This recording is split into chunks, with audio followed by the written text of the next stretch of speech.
자, 마켓 나우 3부로 이어가고 계속 함께하고 계십니다. 우리 시장은 일단은 코스피는 아직까지는 0.8%대 상승세를 유지를 하고 있습니다. 오늘 앞서서도 많이 보셨지만 삼성전자가 잘 가고 있고 2% 가까이 상승을 하고 있고 현대차 그룹주들이 오늘 잘 가죠 또. 그리고 LG 그룹주들도 잘 가면서 시총 대형주들이 좀 잘 가면서 시장을 버텨주고 있습니다. SK 하이닉스나 SK 스퀘어 같은 경우에 오늘 좀 약한데 약간 소외되어 있는데 전반적으로 조방원도 오르고 있고 2차 전지 LG 에너지 솔루션도 오르고 있고 이러면서 코스피 쪽에 훨씬 더 좋습니다.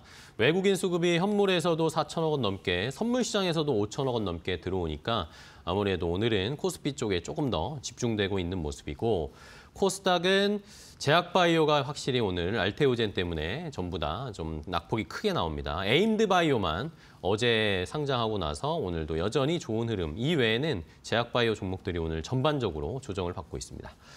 자, 그럼 시장의 분위기를 종목을 이야기하면서 조금 더 자세하게 알아보도록 할까요? 오후장 종목 레이더. 오늘은 FR자산관리의 길건우 대표와 함께하겠습니다. 대표님 안녕하세요. 안녕하십니까. 네, 반갑습니다. 네.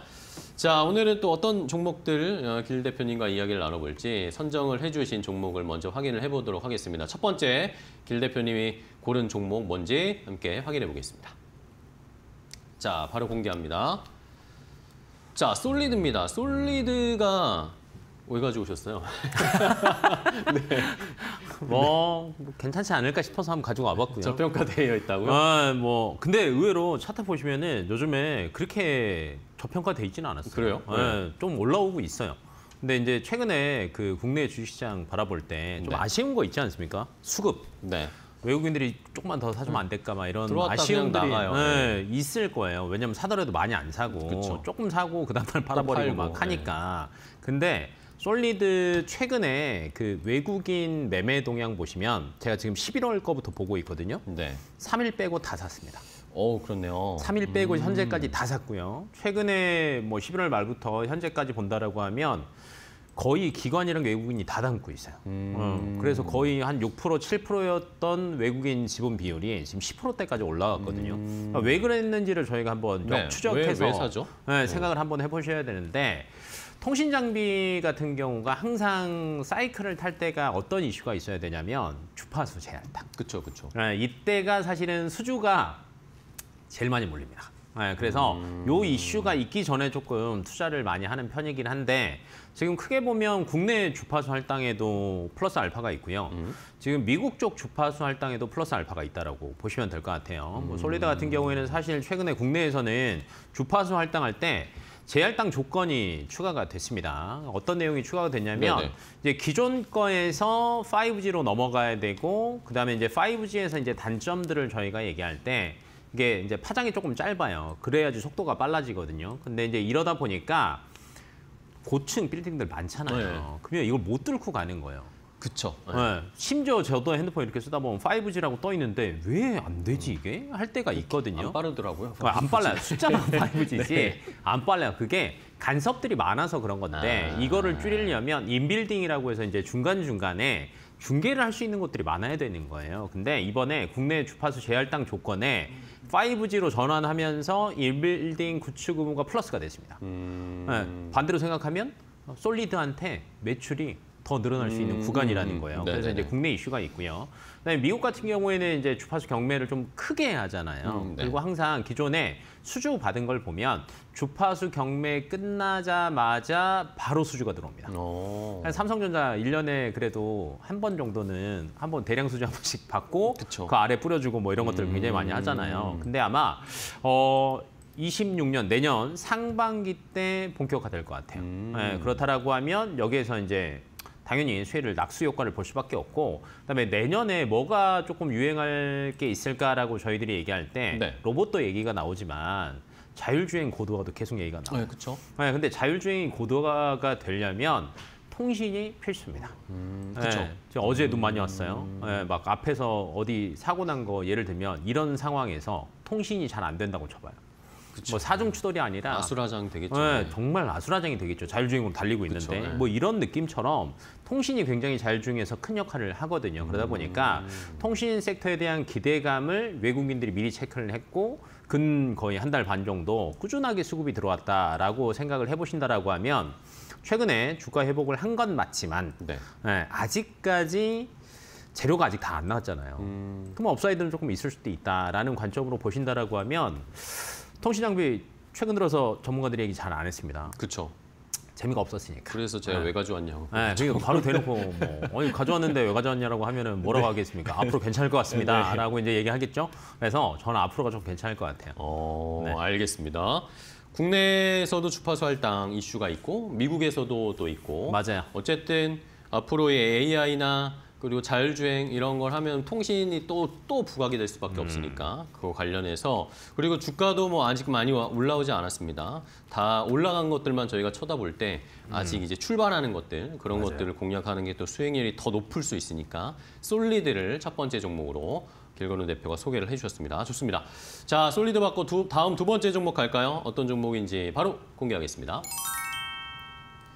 자, 현대오토웨버입니다. 현대오토웨버는 뭐 이번 주에 네. 너무 뜨거워서 뜨거워. 이걸 손을 댈 수가 없는 상황인데. 많이 뜨거워요. 예. 어제 거의 뭐 상한가 근처까지 갔고 네. 오늘도 뭐 다른 현대차는 7% 올라가지만 네. 뭐 현대오토웨버는 너무 많이 올라왔으니까 지금 네. 약간 쉬는데도 약간 쉬는데. 강보합권입니다. 그렇죠. 자, 그러면 현대오토웨버를 다시 들어가도 괜찮을까요?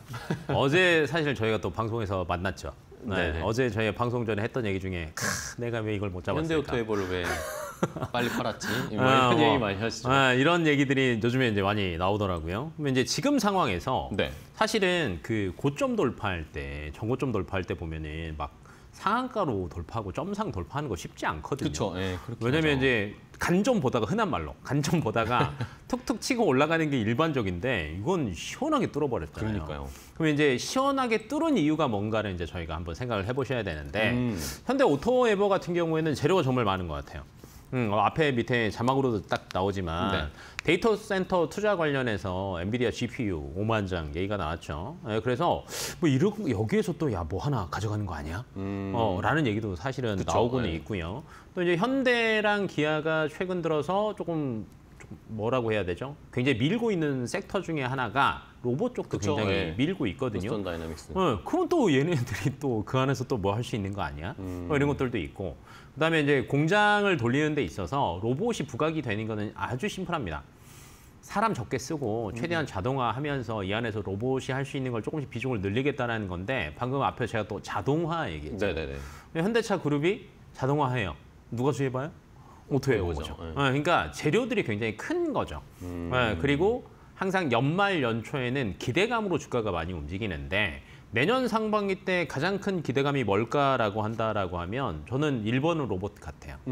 네. 지금부터 이제 로봇 얘기가 계속 나오고 미국에서 트럼프 대통령이 또 로봇 그쵸, 이야기를 꾸준히 하는 투자한다고 이유가 아마 CS2016에서 작년에 젠슨 왕이 보여줬던 그 휴머노이드 로봇보다 더 다채로운 걸 저는 많이 보여줄 거라고 봅니다. 아, 그렇겠네요. 네, 그리고 이제- CES를 대비해야겠네요. 맞아요. 맞네요. 그리고 아. 중국이 작년에 로봇에 정말 진심이었습니다. 그쵸. AI까지 접목을 많이 했고 그다음에 이제 저희가 흔히 얘기하는 제조 단가도요. 정말 많이 떨어뜨려 놨어요.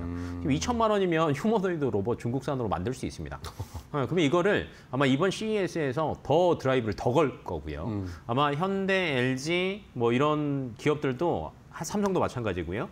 신년 목표로 또 로봇 관련된 거 이야기가 또 나올 거예요. 그쵸. 그렇다라고 하면 뭐 자동화, 로봇, 현대차 그룹에서 다 집중되는 건 사실 현대 오토웨버인 거죠. 네. 근데 이제 여기서 끝나는 게 아니라 아까 저희가 자율주행 잠깐 통신 장비 할 때 얘기했던 것처럼 하반기 때는 또 자율주행 모멘텀도 있습니다. 그러니까 좀 재료가 굉장히 풍부하다 보니 사실 지금 살짝 손이 안 가기는 합니다. 네. 근데 여기 오늘 보시면은 원래대로 했으면 어저께 빡 떴으면 지금 오늘 사실 좀 셀이 나올 법도 한데. 맞아요. 근데 이제 지금 살짝 자리를 이제 네. 보는 것 같아요. 그래서 뭐 지금 당장 보셔라 이거는 아니고요. 아무튼 재료가 많다. 그러면은 사실 재료가 많을 때 잘못 잡으면 또 재수없으면 고점일 때도 있거든요. 네. 뭐 대놓고 얘기를 해야 되니까. 네네. 그러면 이걸 조금 피해가는 방법은 한 다음 주까지 하면은 어느 정도 조정은 와요. 그러면 이제 그 이유를 한번 보시고 아니면 길게 누를 때 를 현대오토웨버 잘 안 보셨던 분들은 이제는 관심 종목에 이렇게 하트 체크 딱 해가지고 많이 눌릴 때를 조금 적극적으로 공략하신다라고 하면 내년 상반기, 하반기 넘어갈 때까지 굉장히 재밌을 거예요. 네. 지금 이렇게 급등이 나왔어도 모멘텀은 여전할 거다. 그러면은 가격도 살짝 잡아주세요. 아, 이거 이게 제일 궁금하실걸요? 제일 어렵긴 한데 네. 지금은 저는 사실은 저도 못 잡을 것 같아요. 그쵸. 예. 네, 저도 못 잡을 것 같고 그러면 이제 하나한 말로 저는 27만 원이 안 무너질 거는 같거든요. 27만 원. 네, 이런 재료들이 있는 상태에서 27만 원이 무너진다. 이건 사실은 쉽지는 않아요. 네, 그러면 27만 원 정도에 난 사겠다라는 걸 한번 감안을 하시고 제가 일주일 보라고 한 이유가 근데 이게 저희가 아무리 숫자로 계산을 해도 수급이 어떻게 될지는 그쵸. 모르잖아요. 또 다른 악재가 갑자기 터질 수도 있고 그러면 순식간에 27만 원 깨질 수도 있어요. 그쵸. 그러면 이제 거의 24만 원, 22만 원까지 하방이 열려버리는 거니까 그래서 일주일 보라는 거예요. 그러면 다음 주가 초까지 해서 27만 원대를 조금 지지한다. 라고 하면은 그때 사는 거고요. 반대로 가버릴 수도 있죠. 다시. 그쵸. 기다리세요. 네, 어찌됐건 지지선을 조금 아직은 설정을 못했거든요. 근데 이걸 주구장창 가는 거 잡는 건 사실 정말 개인들은 어렵습니다. 어렵죠. 네, 그러면 그렇게 이제 보시면서 대응하시는 게 좋을 것 같고 상방은 고정은 안 해두셔도 될 것 같아요. 왜냐하면 현대오토웨버가 차트 보시면 아시겠지만 그래도 14만 원에서 17만 원대를 오래 유지를 했습니다. 네. 근데 이제 재료가 조금 나오고 나니까 20만 원대 올라갔다가 다시 10만 원 후반대. 왜냐면 이때는 아직 이제 현대차에 대한 기대감들이 조금 떨어졌을 때죠. 근데 많은 악재가 이제 해소가 됐기 때문에 이제는 고점 계속 올려갈 수 있는 구간이니까 상방은 사실은 많이 열어두셔도 될 것 같아요. 네. 알겠습니다. 자, 현대오토웨버 공략법을 좀 알아봤습니다. 다음 주는 일단 좀 지켜봅시다. 라는 의견으로 현대오토웨버 봤고요. 마지막으로 한 종목 간단하게 볼까요? 세 번째 에피스 볼까요? 뭔지 공개해 주시죠. 벌써 공개해 주셨네요. 아, 내가 했네. 네. 자, 삼성 에피스 홀딩스. 자, 에피스 홀딩스는 어떻게 공략하면 될까요? 우선 봐야죠. 어제는 바이오로직스 말씀해 주시더니. 뭐 잘 살 것 같아요. 근데 이유는 딱 짧고 요약, 짧게 요약하자면 에피스 홀딩스가 어찌됐건 시밀러랑 신약을 하는데 신약은 당분간은 돈 까먹는 쪽이 될 거예요. 그래서 바이오 시밀러에서 얼마나 얘가 선방을 하냐가 굉장히 중요한데 우선은 기존까지 나온 거는 괜찮아요. 실적 안전해요. 그리고 앞으로 뭐 거의 한 5년 동안에 한 10개 정도 더 내놓는다라고 얘기하는데 그러면 연애 못해도 그냥 한 2개 정도는 계속 개발 이슈가 계속 나올 거라는 거예요. 그러면 임상 데이터를 중간에 계속 공개를 해야 됩니다. 그러니까 꾸준하게 이슈가 지속적으로 나오는 게 제일 좋거든요. 근데 이제 여기에도 조금 부합이 되고요. 에피스 홀딩스가 사실은 유럽 쪽도 있지만 저는 미국 쪽에 대한 기대감이 내년에 올 것 같아요. 왜냐하면 미국이 바이오 시밀러 관련해서 사실은 조금 등한시했는데 요새 좀 풀었어요. 그리고 약간 인하하겠다고 했잖아요. 그럼 무조건 해야 되거든요. 그쵸, 그러면 빨리 승인이 될 거예요. 그래서 이런 것들을 고려하신다라고 하면 가지고 계셔야 될 것 같습니다. 알겠습니다. 자, 삼성 에피스 홀딩스까지 제가 바이오 쪽에 종목까지 봤습니다. 오늘 길건우 대표 함께 했는데요. 대표님 오늘 좋은 종목 알려주셔서 감사하고요. 다음 시간에 또 뵙겠습니다. 고생 많으셨어요. 네.